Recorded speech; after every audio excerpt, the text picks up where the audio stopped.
Welcome back, Gen Chem, to the next section of our biochemistry discussion. And today we're going to be talking about carbohydrates. And I brought back our friend Regina over here, who is now asking, is sugar a carb? That's a great question. I believe yes. Yes, Regina, you are correct. So we are going to get into it, and I would like to remind you of the outline 2 of the chapter. We've got lipids, amino acids, peptides, proteins coming up. Again, not sure if we'll make it to the last section. But today our focus is on carbohydrates and sugars. So what are carbohydrates? What are sugars? We call them sugars, and they are carbohydrates, carbon basically with hydrogen and oxygen, CH and O, and they're energy sources, so, and also fats and oils are. So we're going to talk about those as well in the next section. But our bodies and animals and plants, we all use these compounds as energy sources. They can go under oxidation reactions and those release energy to drive metabolism, things like that. So they have like this potential energy stored up in them in these carbon-oxygen bonds. They can be further oxidized to produce energy. So they're energy storage. And we're going to be talking about monosaccharides, so just one sugar, and disaccharides or polysaccharides, polymers of these sugars. So we'll see these terms used pretty much interchangeably. Sugars, saccharides, etc., or in general, just types of carbohydrates. They have these CHO structures with this 2N and an N will be the type of structures we're going to see. So let's look at some common monosaccharides. And we're going to be seeing them drawn like this in this straight chain structure, but we're also going to be seeing them drawn as rings as well. So glucose and galactose are the first two we're going to be looking at. Notice they all share a fairly similar structure. And notice these are all chiral centers here, these ones in the middle. So there's three-dimensionality to these bonds. That means this is specifically on the right. This is specifically on the left. That's not arbitrary. Notice what's the only difference between glucose and galactose? Well, they have 1, 2, 3, 4, 5, 6 carbons. However, it's the direction of these OH bonds. So notice, they both share that the OHs are on the right here, and they both share this, but this one is on the left, and this one's on the left, but this one's on the right, and this one's on the left. So they differ right here at this carbon. So sugar molecules really depend on first of all, if they're both a 6-member chain, the different type of sugar depends on the directionality of these bonds. So we call these aldoses because they are aldehydes. We see that it ends in an aldehyde chain. They're also ketoses. So fructose, for example, this is a sugar found in a lot of fruits. Notice the word fruit there, fructose. Actually, that might be, I'm not sure if that's them, but could just be a coincidence. I'm not exactly sure on how the word formed. But notice this is a ketone over here. So we call this a ketose. So we have these general terms for these types of sugars. Galactose and glucose are aldoses. Fructose is a ketose. On pretty much what I just said, they're going through these. This is this paragraph here. We also like to give them designations of how many carbon chains are in theirs. So if it's a pentose, that means there's 5 carbons involved in that sugar. Hexose means it's 6 carbon, for example. So if we look at glucose and galactose, we would call this one, and these are both aldohexose.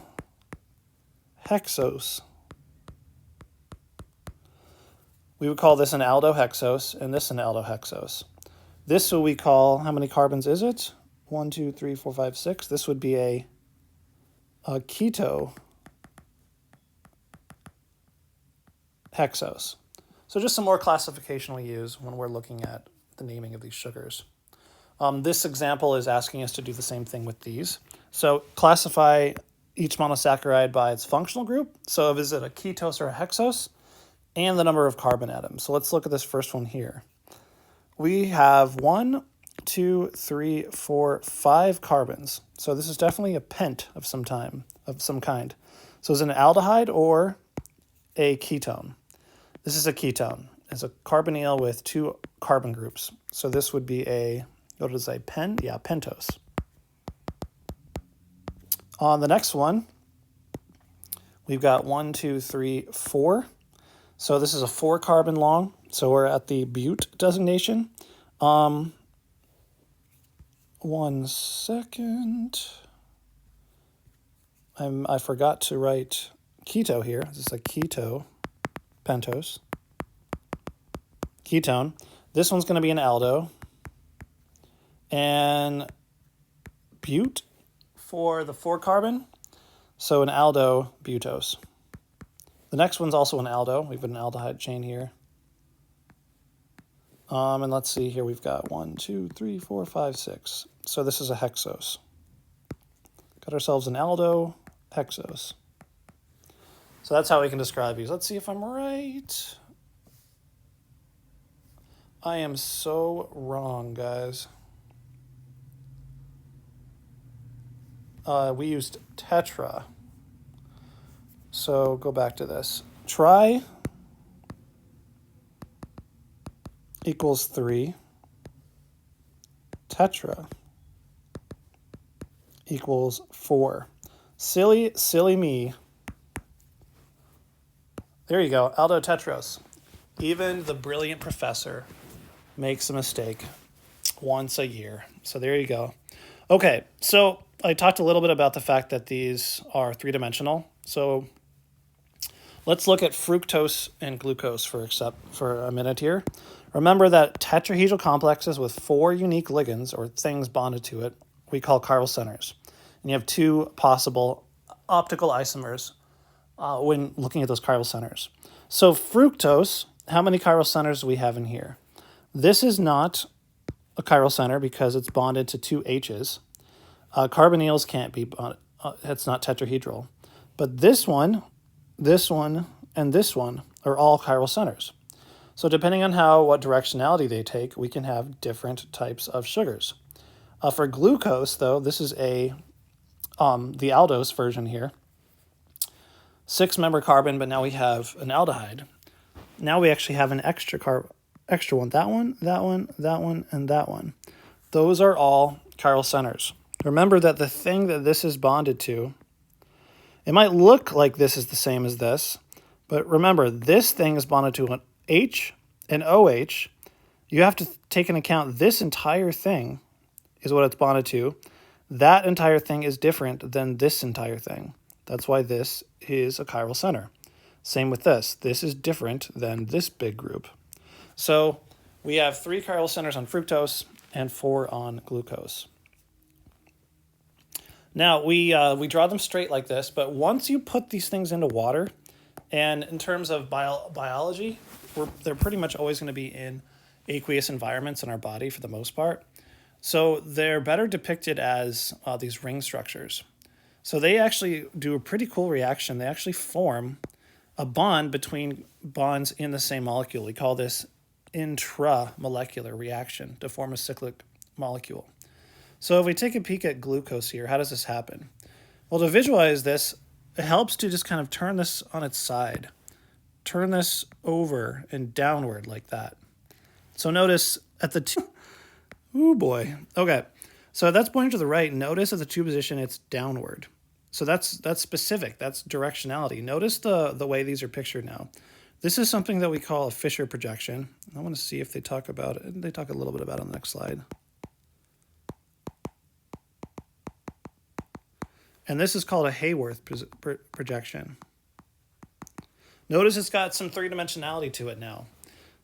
This is specifically going down in this direction. This is up in space. That's a 3-dimensional structure. So when you draw these, you notice that you turn this over. All this that's going to the right. That's going to be down in the structure. If this was left, it's going to be up over here. If this is right, it'll be down. At the 5 position, this OH group sticks out here. And this CH2OH that's on these sugars will always be up here. That is always going to be in the up position. So this is how it starts to form. So what happens? Well, the electrons from this oxygen, they are going to attack that carbonyl center and form a new bond. Notice that bond is right here. But what do we have? We have 2 different molecules that can actually form. 2 different forms of these cyclical sugars can form. Because remember, right here, this is directional. This is important. It's not arbitrary where this is up and down. Both can form. When this happens, this whole thing can spin around. So when we form this bond, this carbonyl becomes an OH, and it can be going down. We call that the alpha form, or it can be going up. We call that the beta form. So beta sugars look like this, alpha sugars look like this. Very similar, but slightly different. So very slightly different in their forms. This is zoomed in on that same thing, and we're going to talk a little bit more about this. We have some terminology we use. So notice we call this the 1 position. The carbon that's to the right, and again, it will not let me do this for whatever reason. What is it doing to me, guys? Oh, an animation. There's a link on here. Those guys, apparently this is a link, and I keep tapping it, and it wants to bring it. See? Animation. Well, la-dee-da. So this right here, though, is called the anomeric carbon. It's to the right of the O group. It's a special position because it has these two forms. We have the alpha and the beta form. We call these anomers. They're special types of isomers. So we have the alpha anomer and the beta anomer. And again, this is how they form, and this is just showing that we can always have two different forms, alpha or beta, and they're called anomers of each other. So the anomeric carbon is here.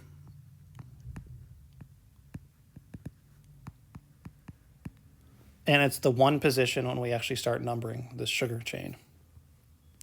Okay. We have now the formation of a pentose. And it still wants to bring me to this thing. It's chasing me, guys.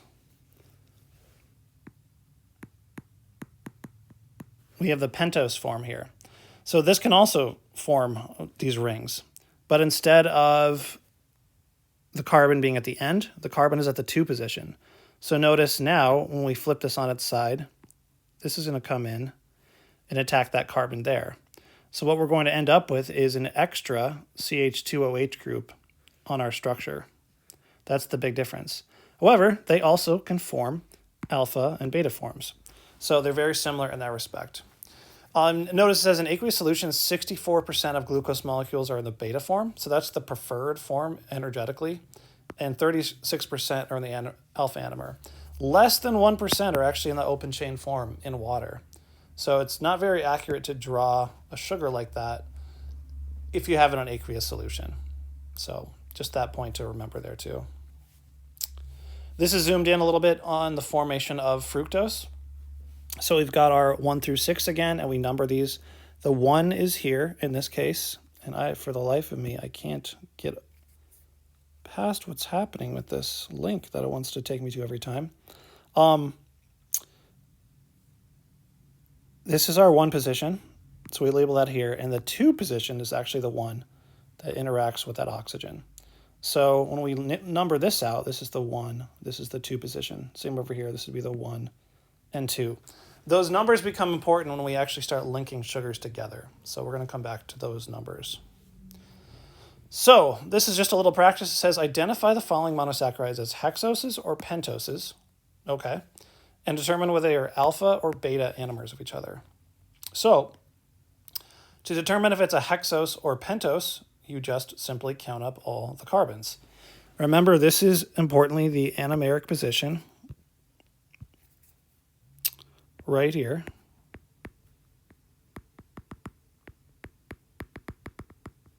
And that's where we start numbering.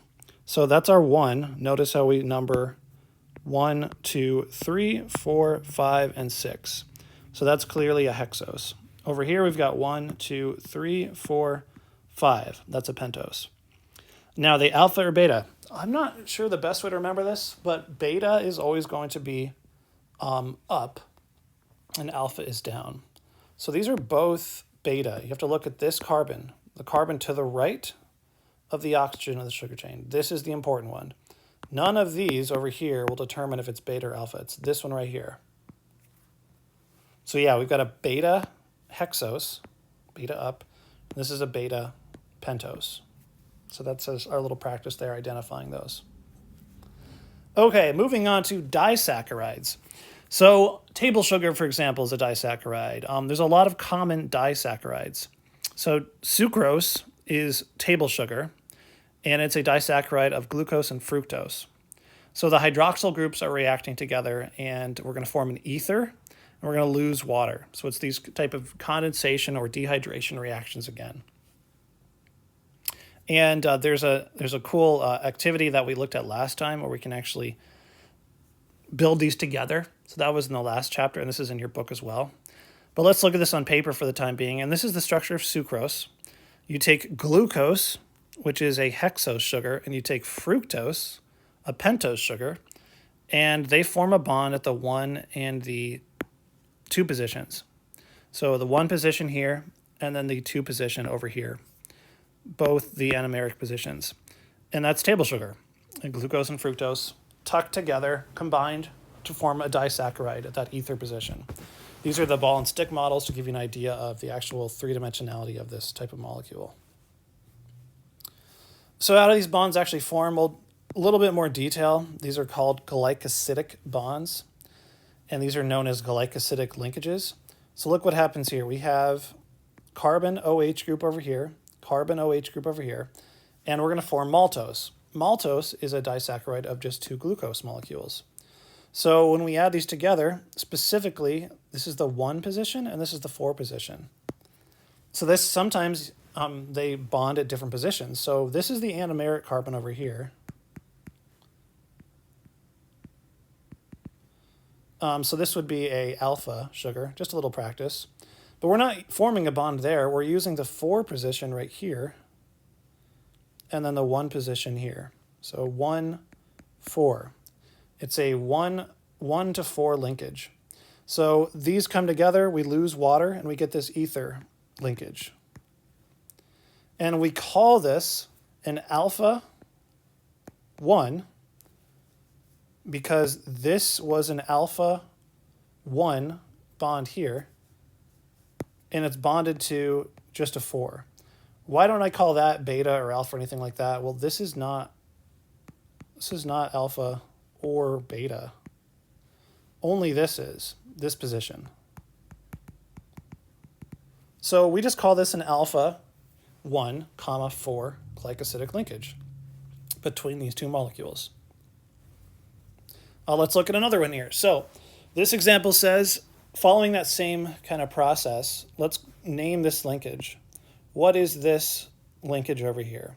Well, to do that correctly, we need to first realize what we have on the left-hand side. So this is the 1 position, this is the 2, etc. And over here, this is the 1 position, and this is the 2. This is our hexose, and this is our pentose type sugar. So, and what is our linkage? Well, it's actually showing a link between this one and this one. So this going down to this. So in this case, we need to tell everybody what type of bond this is. Well, what was this? Is this an alpha or a beta? It is. It's an anomeric position. This is an alpha 1 basically. And this is it alpha or beta? Beta up. So this OH group is going up. So this is a beta, 2 position. So what type of bond is this?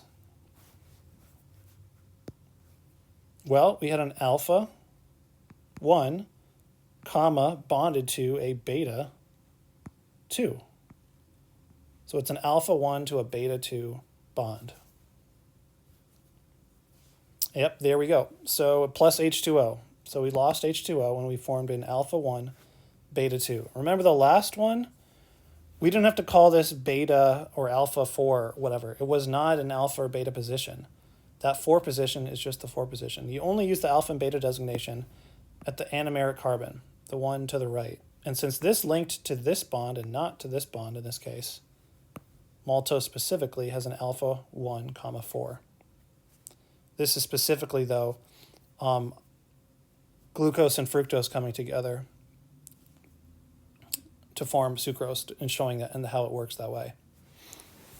It's typically not drawn this way. It's typically drawn this way. See that? but this is the way you would actually want to draw this.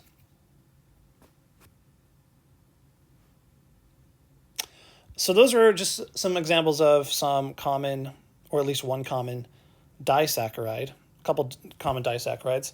What about multiple ones? Well, besides, these aren't poly yet. These are oligo, so multiple, maybe 3 or 4. And these kind of short chains of sugars are typically found, like trisaccharides, for example, on the surface of cells. These are like the signaling type of function. So besides just energy, saccharide molecules can be used as signaling devices on the surface of cells. So we find oligosaccharides on cell surfaces to determine that. And that's really all we have to say about those for the time being. So let's look at some of these common monosaccharides. This is a good table. So glucose is basically the sugar that comes from like straight up corn sugar, or what they call this, you also see this is called dextrose. You might just see those used interchangeably. It's the monomer, so just one unit is glucose. And again, that's the most common carbohydrate that we see on the earth. Fructose we find in a lot of fruits and honey, also called fruit sugar. Galactose is another sugar, a different type of sweetness. And it's found in avocados, other plants, things like that. So all very important, but slightly different. Some disaccharides. Maltose we looked at briefly, but sucrose, that's the one that we find from cane sugar, beet sugar, etc. This is what we call table sugar, what we use typically. And lactose is a type of sugar that we find in milk. So it's called milk sugar. It's got a different type of sweetness than does sucrose, for example. I don't know if you ever noticed milk, especially whole milk. It's got kind of a little sweetness to it. So this is the type of compound that people who are lactose intolerant cannot break down properly. Remember, it's a disaccharide. So for our body to use this, it needs to break them down into monomer units. And if it can't do that, it can't digest it properly. So our body does not like that. All right, the last section here is polysaccharides. These are really important because they're the polymers. This is really how we store all of those single units. It's much more efficient to store these saccharides as polymers and chop them up into monomers as our bodies needs them. So we're going to look at cellulose, starch, and glycogen. And here's a table just kind of showing where they come from and some of their structural differences. Cellulose and starches, all three of these are, think, plants. Glycogen is really humans and animals. This is how we store sugar. Cellulose is that really insoluble one. Cellulose is, think of cotton. Cotton is almost pure cellulose. And we use it for fabrics. It does not dissolve in water. So we're literally wearing sugars when we look at cellulose. Starches, these are also how plants get their, how they store their energy. And notice their glucose units are, amylose is a little bit smaller, and amylopectin can be really big. Cellulose and amylose are very similar in their sizes. They're both linear structures. Amylopectin is very branched, or not very, but it is branched. Glycogen is very branched. We're going to see some pictures showing that a little bit better later. So cellulose, this is kind of what it looks like. It's these, notice the linkages. What type of linkages are these? Well, this was up. This had to have been a beta, and this is the 4 position. This is a beta 1,4 glycosidic linkage. And it's just a repeat of that linkage. It's very important. Beta 1,4 is very different than alpha 1,4 in the sense that our bodies cannot break cellulose down. Our bodies do not have the type of enzyme that can break this specific bond. So we can't utilize cellulose to eat it. Do not eat your shirts. But your shirts are made up of glucose, sugar molecules. You're literally wearing sugar every day. You're covered in sugar. You just can't use it for energy. You can't break that down. So notice the structure. We're omitting some things here. There are H's here. Those didn't disappear, for example. But usually the H's are omitted from these structures because it gets a little bit messy. So just notice that those H's should still be there, but we don't typically use them in those type of structures. So that's cellulose. And its structural component, so go outside and find leaves, tree branches, barks, etc. The cellulose is the primary structural component and interestingly makes up most of the biomass in the world. So cellulose is everywhere and very useful for our clothing and other materials. Starch, on the other hand, This is another polymer of glucose. So again, glucose is the key here, except that starch is a different mixture. Notice what amylose is versus cellulose. It's very similar, right? Doesn't this look the same? Let's flip back to this. Notice this 1,4 linkage. Now, this is an alpha 1,4. Alpha because this O is pointing downward. It came from a sugar molecule that had its OH downward. So this is an alpha 1,4. This is a little bit different. So it's not going to be as insoluble in water because of that. It's because the hydrogen bonds between these polymers are very strong. These hydrogen bonds between these polymers are not as strong. But starches are mixtures. They're mixtures of this amylose stuff and this amylopectin stuff. Amylose is straight, amylopectin is branched. But notice there's still 1,4 linkages. So starches are, again, produced by plants for energy storage, not the structural. These are the more water-soluble storage. But in cooking, we use them all the time as thickening agents. So this is cornstarch. These are the starch combination that's derived from corn, and this is arrowroot starch. You can find all kinds of these. This is used as another type of flour or starch material. Starches like cornstarch and arrowroot starch can be used in place of flour for people that would like a gluten-free option. But they're also used just as thickening agents in soups and stews and sauces, etc., like that. They're used all over the place. So we utilize these a lot in our cooking. We can eat these. We can break these down. I just mentioned, cellulose and amylose, they're very similar. It's just the only difference is alpha versus beta 1,4. This alpha 1,4 versus this beta 1,4 linkage makes this very insoluble in water, which makes it very good for structural components. There are some certain bacteria, fungi, termites, for example. They can chew up wood and digest this. So some special animals can actually, and insects can actually digest these things. So cellulose is not very common, though, used as an energy source for animals or insects, things like that. But it can be in rare cases.